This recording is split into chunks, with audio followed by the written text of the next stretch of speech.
আমি প্রথমত যারা নবনির্বাচিত সদস্য এবং যারা এক্সিকিউটিভ মেম্বার এবং চিফ এক্সিকিউটিভ মেম্বার হিসেবে আজকে শপথ নিয়েছেন তাদেরকে আমি প্রথমত শুভেচ্ছা এবং কংগ্রেচুলেট করি।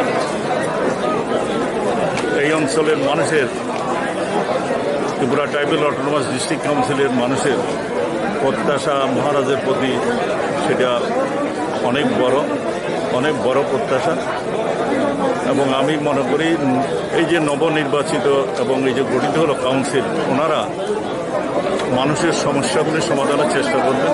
প্রথমত আমি বলবো মানুষের পানীয় জলের সমস্যা, রাস্তাঘাট, স্বাস্থ্য পরিষেবার তলানিতে মানুষের বাড়িঘর নেই, রাস্তাঘাট নেই, এগুলিকে গুরুত্ব দিয়ে আজকের এই যে নতুন যে কাউন্সিল গঠিত হলো ওনারা সেগুলি দেখবেন এবং আমি আশা করি ওনারা সেইগুলি পূরণের চেষ্টা করবেন।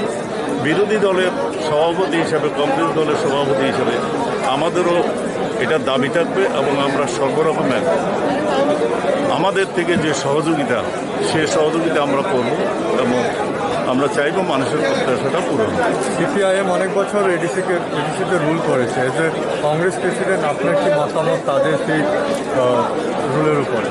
প্র্যাকটিক্যালি সিপিআইএম এডিসিকে বহু বছর পরিচালিত করেছে। ওনারা যে মানুষের যে সমস্যাগুলি এগুলি কোনো সমাধান করেননি। সেখানে প্র্যাকটিক্যালি মানুষের যে সুযোগ সুবিধা পাওয়ার ছিল সেগুলি পায়নি। যে অর্থ বরাদ্দ হতো সেই অর্থ ওনাদের প্রত্যন্ত অঞ্চলের মানুষের হাতে পৌঁছেনি এবং সেখানে করাপশন হয়েছে। সেই জন্য সিপিআইএম শাসন করলো, মানুষের কোনো সমস্যার সমাধান নেই, ওদেরকে নিয়ে রাজনীতি করেছে এবং আমি আশা করবো এগুলি সামনে দিনে